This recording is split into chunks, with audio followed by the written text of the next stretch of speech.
لله نحمده ونستعينه ونستغفره ونعوذ بالله من شرور أنفسنا ومن سيئات أعمالنا من يهده الله فلا مضل له ومن يضلل فلا هادي له أشهد أن لا إله إلا الله وحده لا شريك له وأشهد أن محمدًا عبده ورسوله يا أيها الذين آمنوا اتقوا الله حق تقاته ولا تموتن إلا وأنتم مسلمون يا أيها الناس اتقوا ربكم الذي خلقكم من نفس واحدة وخلق منها زوجها وبث منهما رجالا كثيرا ونساء واتقوا الله الذي تساءلون به والأرحام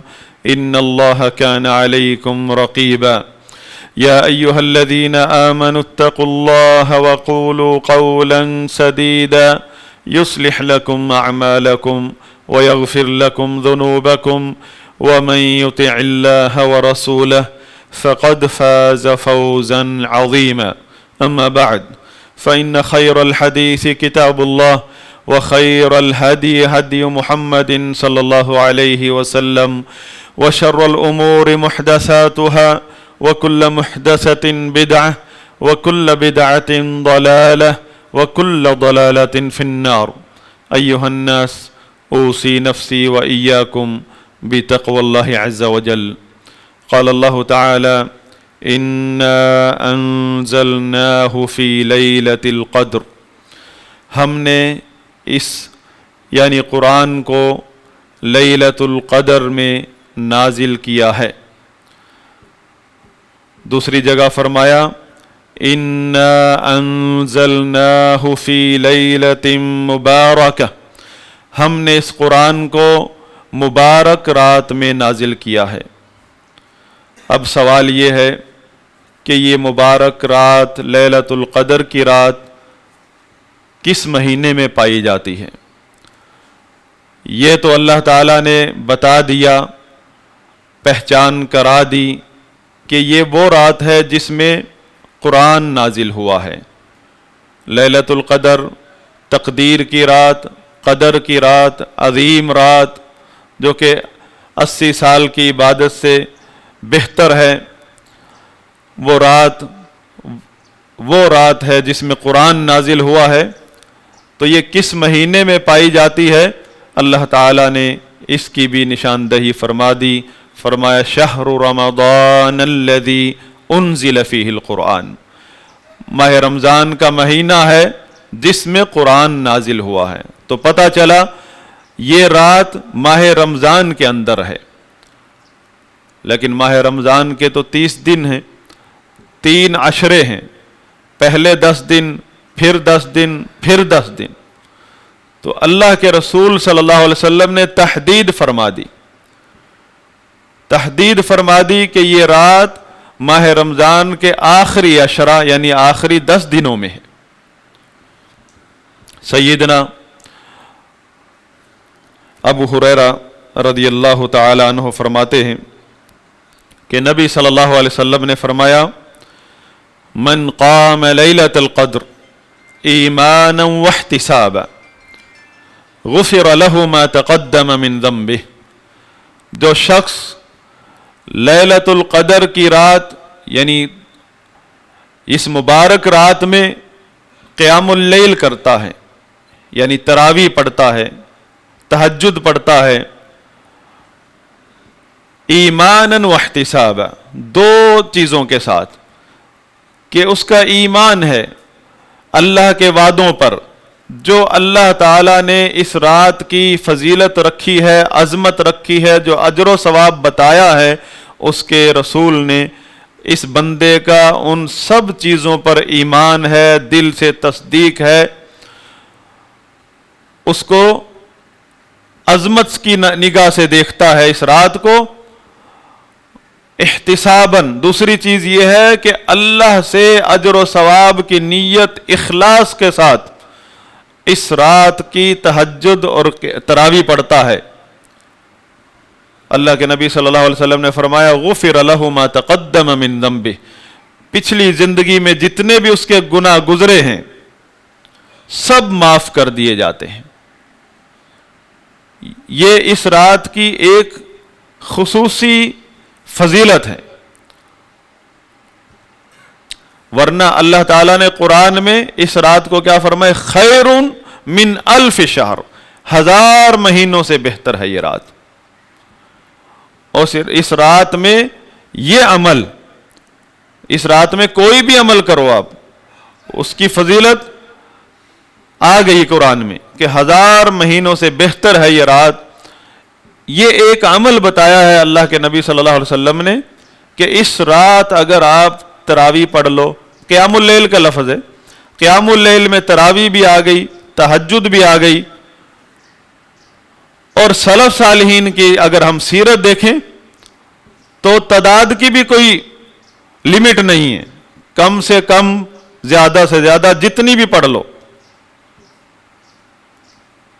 لیکن ایک الگ فضیلت ہے، اگر امام کے ساتھ باجماعت کوئی بندہ قیام اللیل کرتا ہے، چاہے 20 رکعت، چاہے 40 رکعت، چاہے 8 رکعت، جتنی بھی رکعت ہے امام کے ساتھ پڑھی، امام کے ساتھ ختم کی، اس کو پوری رات کی قیام اللیل تہجد کا ثواب اس کے لیے کتب لہ قیام لیلہ، پوری رات کا قیام اللیل تہجد تراویح اس کی ایک ایک گھڑی کی لکھ دی جاتی ہے۔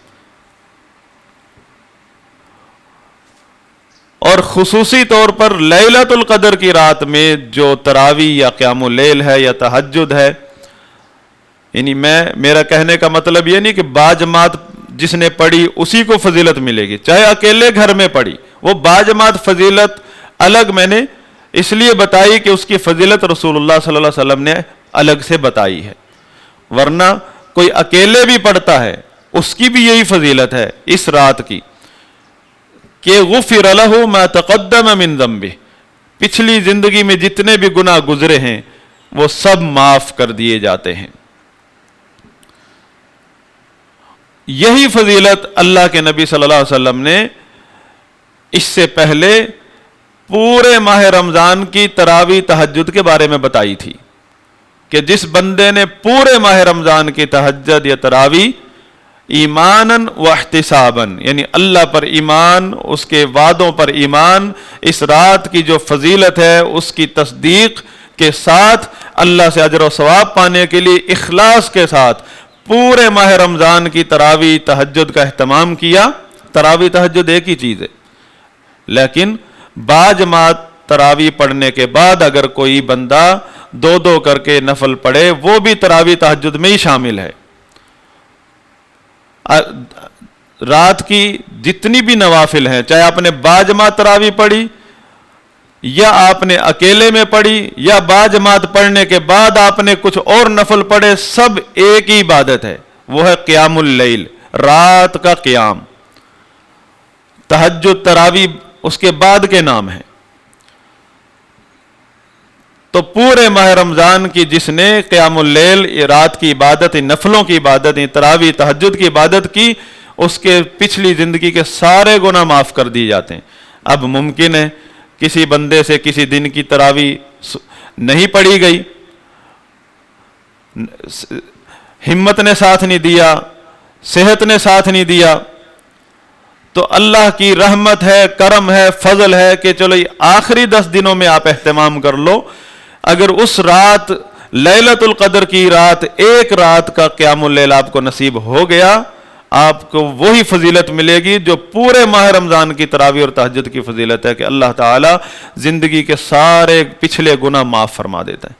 اب یہاں ایک اور نقطہ ہے جو وضاحت کرنا ضروری ہے کہ زندگی کے پچھلے سارے گناہ معاف ہو جاتے ہیں، اور بھی کئی فضیلتیں آپ نے سنی ہوں گی کہ اس سے گناہ معاف ہو جاتے ہیں، یہ عمل کرو تو اس سے سارے گناہ معاف ہو جاتے ہیں، 1 سال کے گناہ معاف ہو جاتے ہیں۔ اس کا کیا مطلب ہے؟ کہ گناہ اتنا آسان ہے، ایک آدمی نے کسی کے ساتھ زیادتی کی اور جا کے نیکی کر لے، گناہ معاف ہو گئے؟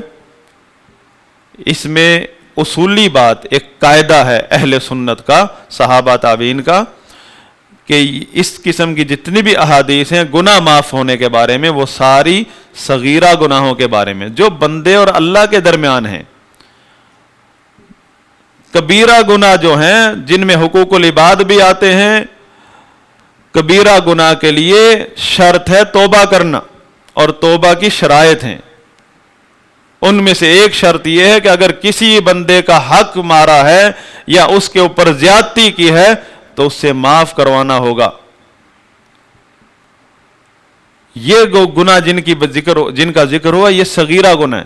اب ہو سکتا ہے ہمارے ذہن میں یار صغیرہ گناہ معاف ہو رہے ہیں تو یہ تو کوئی مزہ نہ آیا۔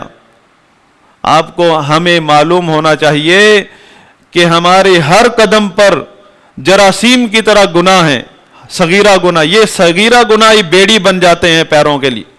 ان صغیرہ گناہوں کی نحوست جو ہے آدمی کو اتنا منحوس کر دیتی ہے، برکت سے دور کر دیتی ہے کہ اللہ تعالیٰ کی طرف سے توفیق چھین لی جاتی ہے، رزق چھن جاتا ہے، رزق میں برکتی آ جاتی ہے۔ اللہ کے نبی صلی اللہ علیہ وسلم کی ایک حدیث ہے کہ آدمی اپنے ایک گناہ کی وجہ سے رزق سے محروم ہو جاتا ہے۔ ایک تابعی کا قول ہے کہ میں نے ایک دکان پر کھڑا تھا، میں نے ایک غیر محرم عورت کی طرف جان بوجھ کر نظر اٹھا کر دیکھا، جان بوجھ کر، مجھے پتا تھا کہ حرام ہے۔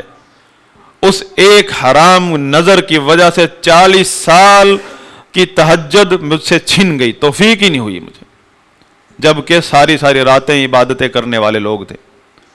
اس طرح اللہ تعالیٰ توفیق چھین لیتا ہے۔ یہ گناہ جو صغیرہ ہیں، صغیرہ ہم لفظوں میں صغیرہ ہیں، جس خالق کائنات کی نافرمانی ہم کرتے ہیں، وہ مومن کی تو یہ نشانی ہے، وہ چھوٹے سے گناہ کو بھی پہاڑ جیسا سمجھتا ہے۔ منافق ہوتا ہے جو بڑے بڑے پہاڑوں جیسے گناہوں کو بھی مکھی کی طرح سمجھتا ہے، اڑا دی، کوئی پرواہ نہیں کی۔ اب آتے ہیں ہم اپنے اصل موضوع کی طرف کہ ہم جن دنوں سے گزر رہے ہیں، چند دن رہ گئے ہیں، آج 24واں روزہ ہے، اور ہو سکتا ہے 29 کا رمضان ہو سکتا ہے 30 کا رمضان ہو۔ تو یہ اللہ تعالیٰ کی طرف سے ہمارے پاس ایک چند دنوں کی فرصت پھر باقی رہ گئی ہے، یہ بھی اس کا فضل و کرم ہے۔ اور یہ ماہ رمضان ایسا مہینہ ہے کہ صحابہ تابعین ماہ رمضان آنے سے پہلے ہی دعائیں کیا کرتے تھے، اللہم بلغنا رمضان، اے اللہ ہمیں ماہ رمضان نصیب فرما، کیونکہ زندگی کا سنہری موقع ہے کہ نبی صلی اللہ علیہ وسلم نے ممبر پہ چڑھتے ہوئے آمین کہا۔ صحابہ نے عرض کیا یا رسول اللہ، ہم نے سنا کہ آپ نے آمین کہا ہے۔ آپ نے فرمایا جبریل نے بد دعا دی تھی کچھ لوگوں کو کہ وہ لوگ، حدیث تو لمبی ہے، میں موضوع کے مطابق مختصر کر رہا ہوں، کہ وہ لوگ جن کو زندگی میں ماہ رمضان نصیب ہوا اور پھر وہ اپنی مغفرت نہ کروا سکے، اللہ ان کو ہلاک کرے، اپنی رحمت سے دور کرے، اس طرح کے الفاظ تھے۔ آپ صلی اللہ علیہ وسلم نے کہا آمین، رحمت للعالمین۔ جس بندے کے اوپر بد دعا پر آمین کہیں، اس کا مطلب ہے وہ بہت بڑی بدبختی آ چکی ہے اس بندے پر۔ بہرحال لیکن اللہ تعالیٰ کا فضل و کرم دیکھیں کہ اللہ تعالیٰ نے اس مہینے میں اس کی اتنی اہمیت کے باوجود بہت سہولت دی ہے کہ اگر کوئی سفر میں ہے تو روزہ نہ رکھے، بعد میں رکھ لے، مریض ہے بعد میں رکھ لے، اگر کوئی اتنا کمزور ہو چکا ہے کہ وہ روزہ رکھنے کی طاقت نہیں، نہ رکھے، ایک روزے کے بدلے فدیہ دے دے، اور فدیہ ہے آدھا ساع، یعنی علماء کہتے ہیں کہ 1.5 کلو آٹا یا اناج گندم ایک روزے کا بدلہ بنتی ہے۔ قیمت ادا نہیں ہوگی، قیمتاً نہ فطرانہ نہ روزے کا فدیہ کبھی یہ ادا نہیں ہوگا۔ یہ وہ صدقہ ہو سکتا ہے، فطرہ نہیں بن سکتا یہ قیمت، اور نہ ہی روزے کا فدیہ پیسے کی شکل میں فدیہ بن سکتا ہے، اناج کی شکل میں جو خوراک ہے علاقے کی۔ اسی طرح فطرانہ ہے، وہ روزے کی زکوٰۃ ہے۔ ماہ رمضان جب ختم ہونے والا ہو، عید الفطر سے 1 دن پہلے یا 2 دن پہلے دینے کی اجازت ہے، ورنہ عید والے دن فجر کے بعد دینا افضل ہے۔ اگر 2 دن سے پہلے، جیسے آج 24واں روزہ ہے، آج ہی دے دے، وہ فطرانہ نہیں ہوگا. اور چاہے وہ نابالغ بچہ ہے, دودھ پیتا بچہ ہے, جو بھی ذی روح ہمارے گھر میں بچے جوان بوڑھے سب کے طرف سے فطرانہ دینا فرض ہے. ہاں, جو ماں کے پیٹ میں اگر کوئی بچہ ہو تو اس کا فطرانہ دینا بھی سلف صالحین کا عمل ہے, فرض نہیں ہے, مستحب ہے. دوسری بات یہ کہ یہ ایک مختصر آخری دن ہیں اس مہینے کے, ہم ان کو کس طرح گزاریں, کس طرح کے ہم اپنا جو پچھلی زندگی کا کفارہ ادا کر لیں, اس مہینے سے ہم نیکیاں سمیٹ لیں اور فائدہ حاصل کر لیں. اس کے بارے میں دوسرے خطبے میں چند گزارشات کروں گا. اقول ما تسمعون واستغفر الله لي ولكم. ان الحمد لله نحمده ونستعينه ونستغفره ونعوذ بالله من شرور انفسنا ومن سيئات اعمالنا من يهده الله فلا مضل له ومن يضلل فلا هادي له. اشهد ان لا اله الا الله وحده لا شريك له واشهد ان محمدا عبده ورسوله. اللهم صل وسلم وبارك على نبيك محمد وعلى آله وصحبه ومن تبعهم بإحسان إلى يوم الدين. اللہ کی توفیق سے اس نے ہمیں اس ماہ کا آخری عشرہ نصیب فرمایا ہے. آخری عشرے میں ایک رات ہے جو 1000 مہینوں سے بہتر ہے, اور اس رات کی تہجد یا تراویح زندگی کے سابقہ تمام گناہوں کی مغفرت کا سبب بنتی ہے. وہ لیلۃ القدر کی رات ہے. لیلۃ القدر کے بارے میں عام ہمارے ذہن بنا دیے گئے ہیں کہ وہ 27ویں رات ہے. 27ویں رات ہو سکتی ہے, لیکن اللہ تعالیٰ نے فکس کوئی رات نہیں کی ہے کہ اس رات لیلۃ القدر کی رات ہوگی, ورنہ 10 راتوں کا 10 دنوں کا اعتکاف کرنا اس کا کوئی معنی نہ ہوتا. نبی صلی اللہ علیہ وسلم کا یہ عمل ہے, معمول ہے کہ آپ صلی اللہ علیہ وسلم ماہ رمضان کے آخری 10 راتیں جاگا کرتے تھے, اپنے گھر والوں کو جگاتے تھے, لنگوٹی کس لیا کرتے تھے, مطلب کوئی کام, ساری مصروفیات چھوڑ دیتے, ایک طرف توجہ دیتے تھے رات کو عبادت پر. اور وہ رات کی عبادت کیا ہے؟ ایک تو ہے تراویح یا تہجد, آپ خود پڑھ لیں, باجماعت نصیب ہو جائے تو سونے پر سہاگا ہے. اور دوسری یہ کہ آپ صلی اللہ علیہ وسلم نے جو 10 راتوں کا اعتکاف کیا ہے, اس میں 2 طرح کی حدیثیں ہیں. کہ ترغیب یہ دی گئی ہے کہ ان آخری عشرے کی طاق راتوں میں لیلۃ القدر کو تلاش کرو. اب طاق راتوں کا جب لفظ سنا عام لوگوں نے, ہمارے گنتی میں تو طاق رات 21, 23, 25, 27 اور 29 ہے. اور اس پر ایک عوام الناس ہماری اکثریت 27 پر پکے ہو گئے, اور ہماری اس کے بعد جو بچے وہ اس پر پکے ہو گئے 21, 23, 25, 27, 29. تو جو بیچ کی راتیں ہیں 22ویں اور 24ویں اور 26ویں, 28ویں اور 30ویں, یہ پھر فضول ہے. جب ان راتوں میں لیلۃ القدر کا امکان ہی نہیں ہے, پھر بندہ کیوں جاگے؟ اسی لیے ہماری کئی مسجدوں میں ان راتوں میں لوگ ڈھیلے پڑ جاتے ہیں, جو ہی 23ویں 25ویں آئے گی پھر کھڑے ہو جاتے ہیں. یہاں بھی ایک سمجھنے کی بات ہے.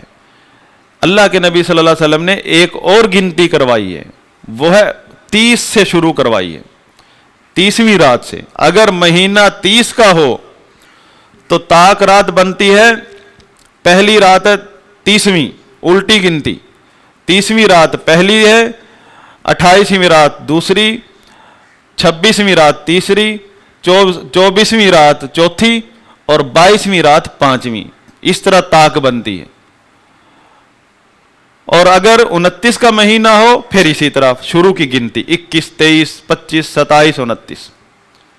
لہذا جب ایک بندے کو اس چیز کا علم ہو تو کوئی سی رات بھی اس کے نزدیک سونے کی رات نہیں ہے، ساری کی سارے رات جاگنے کی۔ کس کو پتا کہ 30 کا مہینہ کہ 29 کا؟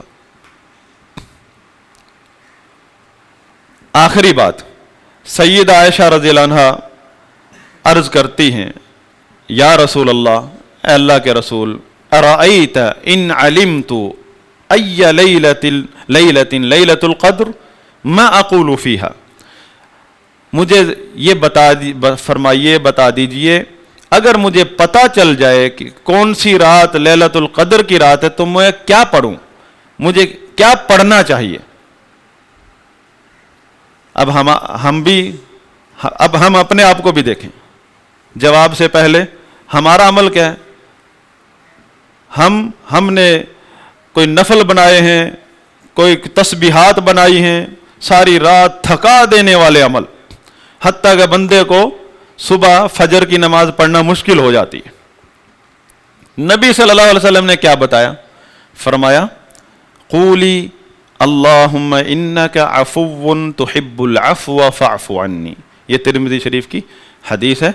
آپ یہ پڑھنا، اللہم انک عفو، اے اللہ تو عفو، بڑی کثرت سے معاف کرنے والا اور عافیت دینے والا ہے، فاعف عنی، مجھے معاف فرما، مجھے عافیت عطا فرما۔ یہ پڑھنا ہم نے کیا بنایا وزن کہ ایک دفعہ پڑھ کے جی میں نے پڑھ لی، رات کو ایک دفعہ پڑھ لی، مطلب کہ یہ بہت کثرت سے پڑھنے کی دعا ہے۔ کیوں جی؟ اس اللہ کے نبی نے یہ نہیں بتایا کہ اس دن جو نا سجدے سے سر نہیں اٹھانا، اتنے نفل پڑھنا، وہ آپ کی مرضی پر چھوڑ دی ہے۔ آپ پڑھو، 8 رکعت پڑھ لو، 20 پڑھ لو، جتنی پڑھو۔ یہ نہیں فرمایا کہ قرآن کا ختم کر دینا، یہ نہیں فرمایا کہ 1000 کی تسبیح کرنا۔ ایک اہم دعا بتائی ہے، اے اللہ انک عفو، تو بہت ہی معاف کرنے والا اور عافیت بخشنے والا ہے، مجھے معاف کر دے، مجھے عافیت عطا فرما۔ عافیت ایک ایسا سوال ہے، جب بھی کچھ مانگو، امام احمد بن حنبل رحمۃ اللہ علیہ فرماتے ہیں ساتھ میں خیر و عافیت کا سوال کرو۔ احمد بن حنبل رحمۃ اللہ علیہ کی زندگی بڑی تکلیفوں میں گزری ہے، لیکن اللہ نے ان کو مقام بھی بہت اونچا دیا۔ کہتے کہ میں نے اللہ سے مانگا، ملا، لیکن عافیت کا سوال ذہن سے نکل جاتا تھا، لہذا ساری زندگی تکلیفوں میں گزری ہے، لیکن مقام سب کچھ ملا، امام اہل سنت کا مقام ملا۔ احمد بن حنبل کے ساتھ بغض بدعتی کی علامت ہے، اس پر امت کا اجماع ہے۔ اور جس 40 آدمی اتفاق کر لینا کسی بندے کے، 40 موحد آدمی صحیح العقیدہ کسی بندے کے جنتی ہونے پر دعا جنازے میں اکٹھے ہو جائیں، اس کی جنت کی گواہی دے دی ہے نبی صلی اللہ علیہ وسلم نے۔ ایک بندہ جس کی امامت پر، جس کی علم پر، جس کی صداقت پر ساری امت اکٹھی ہو جائے، امت کے فقہاء علماء کہ احمد بن حنبل امام ہیں، وہ فرماتے ہیں کہ مجھے عافیت نصیب نہیں ہوئی کیونکہ میں بھول جاتا تھا، ہر چیز مانگی وہ ملی، لہذا میں نصیحت کرتا ہوں جب بھی دعا مانگو، کچھ بھی مانگو، عزت مانگو، مال و دولت مانگو، ساری دنیا مانگ لو، عروج مانگو، ساتھ میں عافیت مانگو، تاکہ خیر و عافیت کی ساتھ اللہ تعالیٰ آپ کو ہر چیز نوازے، آپ کو خوشیاں دیکھنا بھی نصیب ہوں۔ تو یہ جو سوال کیا جا رہا ہے لیلۃ القدر کی رات میں، لفظ عفو آیا ہے، اللہم انک عفو، اللہ تو کثرت سے عفو درگزر کرنے والا ہے۔ یہ عافیت جسم کی عافیت ہے، ایک ہے عافیت عقیدے کی عافیت، ایک ہے اللہ کی طرف سے عافیت۔ 3 قسم کی عافیت ہیں، بس یہ مختصر سی بات نوٹ کر لیں تاکہ دعا میں کوئی وزن آ جائے ہمارے۔ جسم کی عافیت کہ اللہ تعالیٰ سے جب آپ نے سوال کیا اللہ مجھے فاعف عنی، مجھے عافیت سے نواز، مطلب ہر قسم کی بیماریوں سے مجھے بچا لے، پاک کر دے، مجھے صحت سے نواز، جو میری صحت کا تقاضا ہے وہ سارے پورے کر دے، اور بیماریوں سے مجھے، تکلیفوں سے، دکھوں سے بچا کر رکھ میرے جسم کو۔ اور جہاں تک تعلق ہے عافیت کا عقیدے سے، مطلب اے اللہ مجھے ہر قسم کی نیکی، خیر و برکات کی توفیق عطا فرما، میں پیچھے نہ رہوں کیونکہ توفیق سے ہوتا ہے جو بھی ہوتا ہے. آدمی کے اندر بہت کرنے کا جذبہ بہت ہے، لیکن اللہ تعالیٰ توفیق دے تو وہ بلندیوں تک پر چلا جاتا. اگر اللہ توفیق چھین لے، ایک سبحان اللہ کی تسبیح نہیں کہہ سکتا بندہ. توفیق کی بات ہے. تیسری بات ہے اللہ ہمارا مالک الملک ہے، اس کی طرف سے عافیت، خاص عافیت کہ وہ ہمیں ہر گناہ پر معاف کر دے اور توبہ کرنے کے توفیق عطا فرمائے، وہ بھی اس میں شامل ہے. اور عافیت کا عفو کا لفظ مطلب ایک یہ ہے کثرت، کہ اللہ جو مانگوں وہ عطا کر اور اس سے بڑھ کر دے، اور تو جو تجھ سے مانگا جاتا ہے تو دیتا ہے اور اس سے بڑھ کر دیتا ہے. اللہ مجھے بھی جو مانگوں مجھے دے اور اس سے زیادہ دے. یہ سارے معنی اس ایک دعا میں ہیں جو ہر رات کی دعا ہے. یعنی آپ بیٹھ جاؤ، تراویح پڑھ لو جتنی پڑھ سکتے ہو، خوشی خوشی پڑھ کے تلاوت جتنی کرنی کرو، نفل پڑھ لو، لیکن یہ دعا اس میں زیادہ ٹائم گزارو. مطلب لیلۃ القدر کی رات کا مطلب یہ نہیں کہ اپنے آپ کو تھکا دو، مطلب یہ کہ بیٹھو مسجد میں، اپنے آپ کو بٹھا لو، مصلے پہ بیٹھ جاؤ اور کثرت سے اللہ سے دعا کرو. اور دعا میں یہ چیز زیادہ رکھو، اللہم انک عفو تحب العفو فاعف عنی. یہ دعا زیادہ مانگو، اللہ سے عافیت کا سوال کرو، عافیت کا. اردو میں بھی مانگو، اپنی زبان میں مانگو، اور یہ عربی والی دعا بھی یاد کر لو، لکھی ہوئی پڑھ کے مانگ سکتے ہیں. اللہ سے دعا ہے کہ اللہ تعالی اس ماہ رمضان کو ہماری مغفرت کے لیے، ہماری مغفرت کا ذریعہ بنا دے، اور ہمیں ان لوگوں میں شمار فرمائے جن لوگوں نے اس ماہ رمضان سے فائدہ اٹھایا. اور اللہ تعالی ہمیں آئندہ بھی ماہ رمضان کی توفیق عطا فرمائے، ہمیں ماہ رمضان نصیب فرمائے.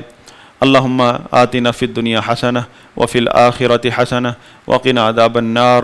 اللہم اعز الاسلام والمسلمین واذل الشرک والمشرکین ودمر اعداءک اعداء الدین. اللہم آتنا فی الدنیا حسنہ وفی الآخرۃ حسنہ وقنا عذاب النار. والحمد للہ رب العالمین.